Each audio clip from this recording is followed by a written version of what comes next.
Olá, tudo bem? Vamos continuar o nosso bate-papo?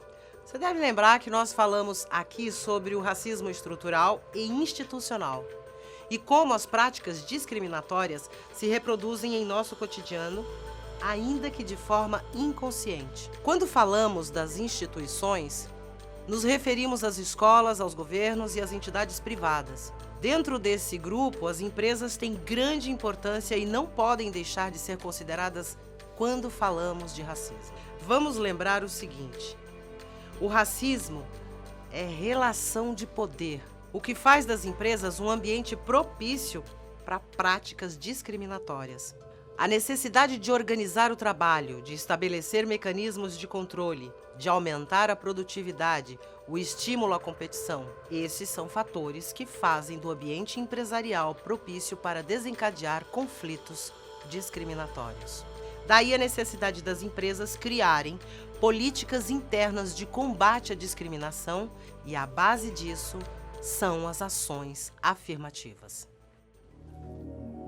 Desde o primeiro dia do meu período de experiência, eu tinha percebido que as pessoas não estavam preparadas para ter uma mulher negra no cargo de desenvolvedora de negócios. Fosse outra empresa menor, eu até tentaria entender, mas em uma multinacional de marketing. Na primeira semana, o gerente disse na minha cara que para as pessoas do lado de fora, eu não passava de uma negra e que eu precisaria provar. Talvez eu já devesse ter saído com essa, mas talvez eu tenha absorvido aquilo como um desafio. A coisa ficou realmente insustentável quando eu fiz tranças no meu cabelo. A presidenta da empresa me viu e fingiu normalidade. A princípio, alguns dias depois, ela veio de longe, visivelmente irritada, e na frente de várias pessoas da equipe me disse: eu tenho que te falar, tira isso. Se referindo às tranças. Claro, fiz um boletim de ocorrência na Delegacia de Crimes Raciais e entrei em contato com a matriz da empresa exigindo alguma retratação.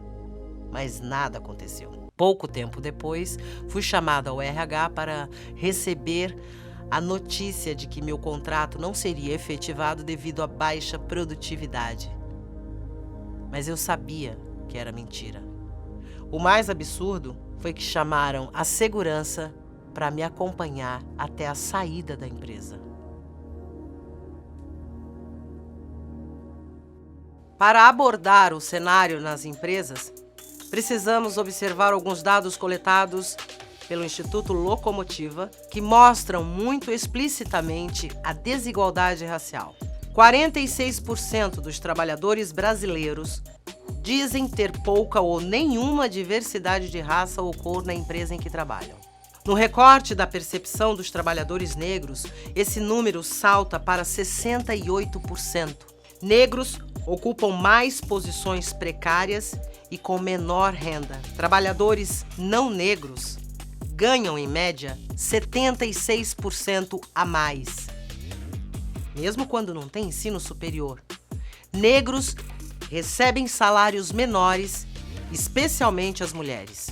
De acordo com o presidente do Instituto Locomotiva, Renato Meirelles, se negros recebessem os mesmos salários que os brancos, haveria uma injeção de 776 bilhões por ano na economia do país. Mesmo sem equiparação salarial, consumidores negros movimentam 2 trilhões. Com isso, podemos afirmar que a política racista de diferenciação dos salários se volta contra as próprias empresas, que deixam de aumentar seus lucros por achatar o poder de compra de uma determinada parcela dos consumidores. O que poderia justificar a desigualdade salarial entre não negros e negros? Cada vez mais se torna insustentável a justificativa meritocrática ao desempenho individual do trabalhador ou da trabalhadora. Como explicar o fato de que pessoas negras e mulheres encontram-se majoritariamente alocadas nos postos de trabalho de baixa remuneração e considerados precários? Como explicar as maiores taxas de desemprego entre pessoas negras? Há anos, inúmeras pesquisas têm demonstrado que a raça é um marcador determinante da desigualdade econômica e que direitos sociais políticas universais de combate à pobreza e distribuição de renda que não levam em conta o fator raça-cor mostram-se pouco efetivas. Falar de economia e racismo é falar da forma mais efetiva de manutenção do negro, especialmente da mulher negra, na base da pirâmide de renda. Há um dado bastante relevante do Instituto Locomotiva que mostra a discriminação mesmo para adquirir o auxílio emergencial durante o período pandêmico. Dos pedidos de auxílio, 43% foram de indivíduos negros e 73% destes pedidos foram aprovados. Por outro lado, dos 34% de pedidos de auxílio feitos por não negros, 81% tiveram aprovação. Fica a dica. Eu trabalhava no setor de cargas de uma empresa de aviação. Era um trabalho bom, eu gostava do que fazia. Mas uma vez, eu fui até o setor operacional e quando eu subi em um caminhão, um outro funcionário me chamou de macaco 3 vezes. Tinham várias outras pessoas no momento, mas ninguém repreendeu. Pior, ficaram rindo. Na mesma época, teve um cara sendo perseguido por causa do cabelo rasta. Depois que ele denunciou, sossegaram por um tempo. 3 anos depois do meu primeiro caso, eu fui vítima novamente de ofensas racistas por um outro funcionário. Eu comuniquei ao líder dessa vez. O racista admitiu as ofensas e a empresa perguntou como que ele queria ser punido. Como assim? Denunciei ao Centro de Combate ao Racismo. O Ministério do Trabalho propôs que a empresa fizesse uma campanha interna socioeducativa e eles se recusaram. Depois disso, eu e o cara do rasta passamos a ser vigiados sempre que estávamos juntos. Não demorou muito e a empresa aproveitou um momento de crise para me mandar embora sem ter que dizer que foi por isso. Vamos falar sobre governança e racismo. A Joe Bagalini, do Fórum Econômico Mundial, lista ao menos 5 motivos pelos quais o racismo é um indicativo de uma governança que não é boa, uma má governança, ou até mesmo uma falta de governança, no sentido de que a empresa ela não tem condições de manter a coerência, ela não tem como lidar com seus conflitos, é uma empresa que não consegue estabelecer mecanismos de controle para lidar com as intempéries do mercado. Vamos falar do primeiro motivo. Número 1, o racismo ele sufoca a criatividade.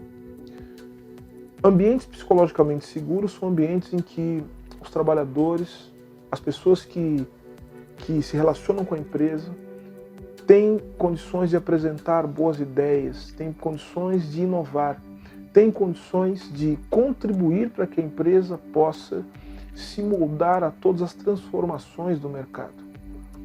O racismo, ao impor a violência psicológica, o racismo ao deixar as pessoas com medo, o racismo ao criar um pensamento unilateral, porque é disso que se trata, ou seja, pessoas negras, pessoas indígenas, pessoas que não são brancas, são pessoas que trazem experiências fundamentais para se entender as transformações do mundo. Então, o racismo ele acaba fazendo com que essas contribuições tão importantes e tão relevantes não sejam levadas em consideração. Portanto, o racismo ele sufoca a criatividade e ele impede a inovação. 2. O racismo cria na empresa uma cultura tóxica. Afinal de contas, que pessoa negra ou não branca, LGBT, uma mulher, que pessoa portando tais características identitárias, com tudo que essa experiência traz, de dor ou de sofrimento, daria o seu melhor para uma empresa que reafirma todas as condições que façam com que essa pessoa seja discriminada. Então vejam que algumas empresas, ao não dar conta da questão racial, criam um ambiente tóxico, em que algumas pessoas, obviamente, querem ficar longe. E eu não falo apenas dos empregados, eu falo também dos consumidores. Falo de uma empresa que, ao não lidar com a questão racial como ela tem que ser tratada, como tem que se lidar com ela, reafirma todas as mazelas do mundo que incidem sobre pessoas que são historicamente discriminadas. 3. O racismo compromete a saúde dos trabalhadores, da empresa e das pessoas que se relacionam com a empresa. Há estudos científicos, por exemplo, o Instituto Nacional de Saúde dos Estados Unidos, e outros estudos também feitos no Brasil, que vão demonstrar que trabalhadores, trabalhadoras submetidos à dinâmica do racismo desenvolvem problemas com álcool, com drogas, problemas de obesidade, ansiedade mórbida, depressão. Além disso, é importante dizer que trabalhadores que sofrem com o problema da discriminação racial de maneira sistemática também faltam ao trabalho, não conseguem produzir.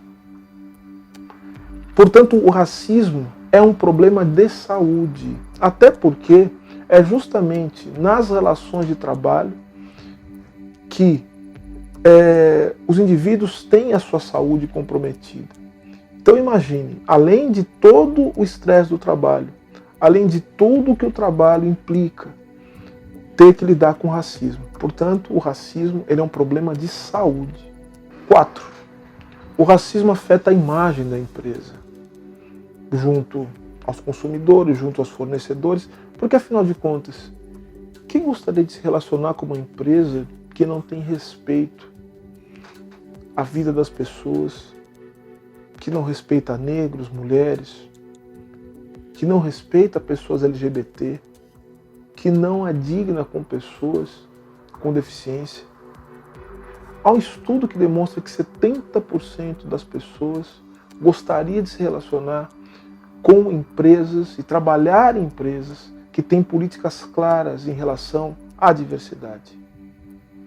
Portanto, do momento em que vivemos, a imagem da empresa, e falar de imagem é falar daquilo que torna a empresa atrativa para o público em geral, aquilo que faz com que as pessoas queiram trabalhar na empresa, se dedicar à empresa e confiem na empresa. Portanto, estou falando aqui de valor do negócio. O valor do negócio tem a ver com confiança. Não se confia em empresas que não tenham políticas claras de diversidade.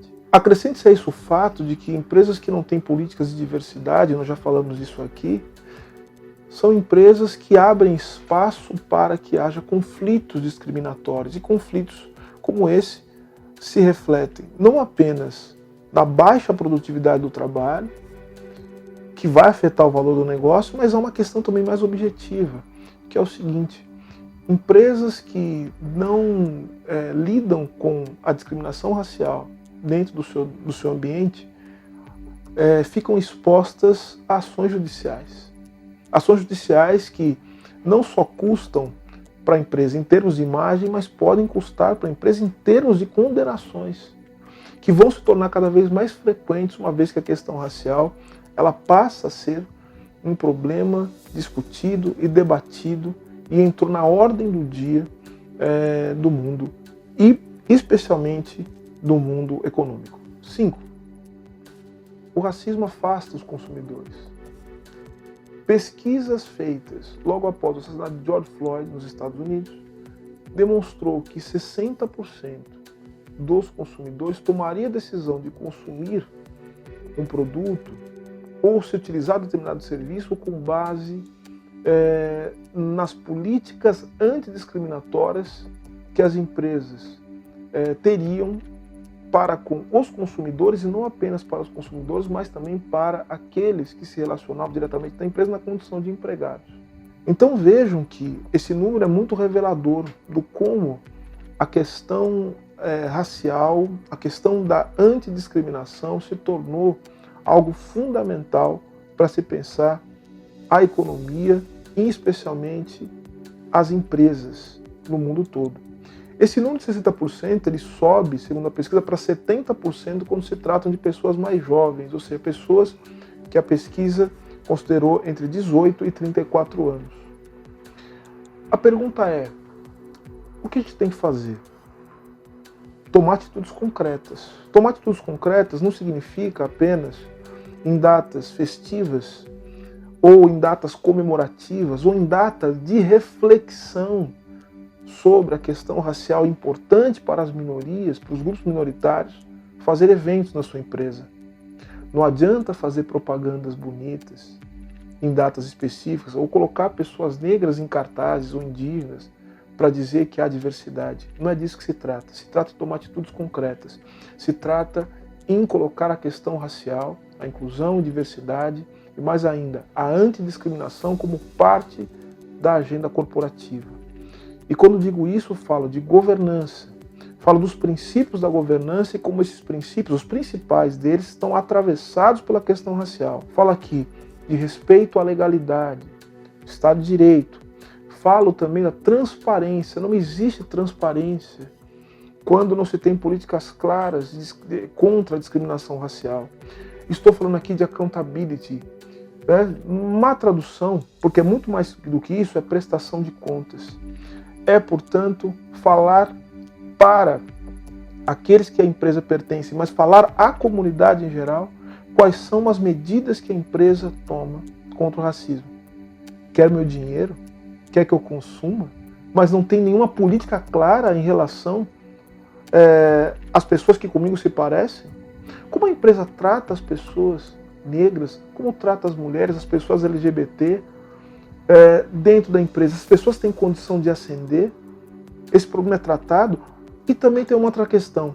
As pessoas de grupos minoritários, elas só podem falar a respeito de si ou elas podem falar sobre questões fundamentais da empresa, como as questões econômicas, sobre estratégias? Isso é um ponto fundamental, porque é disso que se trata também. Muitas vezes, pessoas negras, pessoas não brancas, pessoas LGBT, são condicionadas a falar apenas dos problemas referentes à sua condição existencial, como se não fosse problemas também das pessoas brancas, né? Ou seja, a discriminação é um problema de todos nós. E se ela não entra na agenda da empresa, ela não entra, portanto, como parte da governança. E se não entra como parte da governança é porque não existe boa governança da empresa. Então, além das medidas de governança, o que significa criar na empresa espaços em que haja a possibilidade de se lidar com os conflitos discriminatórios, de formação de consensos e também de estabelecer limites, isso é controle, isso é governança. Para casos de discriminação e para evitar a discriminação, é fundamental que haja também políticas de compliance antidiscriminatória, ou seja, gestão de risco, tentar olhar para o futuro, saber quais são os fatores que podem levar a empresa a conflitos discriminatórios.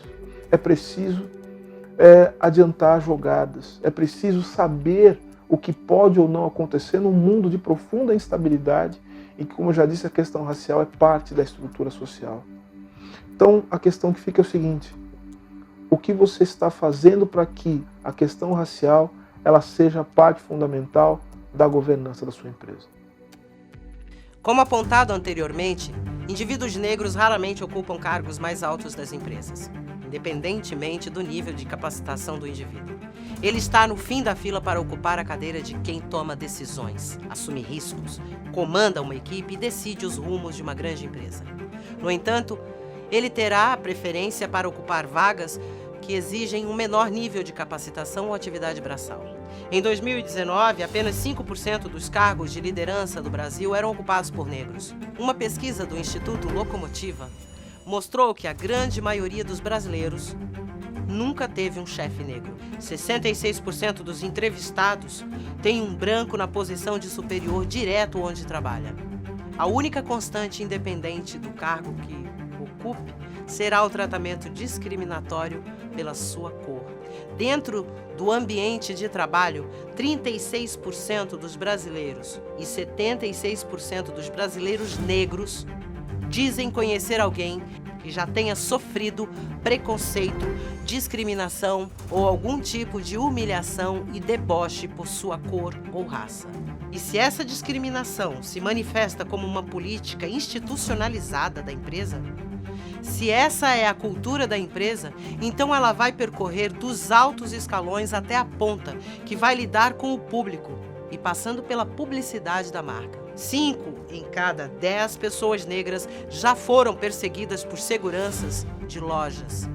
Se for abrir o leque da discriminação, 3/4 do que chamam de minorias, negros, pessoas com deficiência, LGBTQI+, já sofreram discriminação e constrangimento em comércios. Se tratando da era da informação instantânea e do poder de disseminação das redes sociais, ter o nome da sua empresa associado a atitudes racistas é um grande risco para o seu prestígio no mercado e para a integridade do negócio. Obrigada pelo seu tempo e atenção. Nos vemos no próximo vídeo.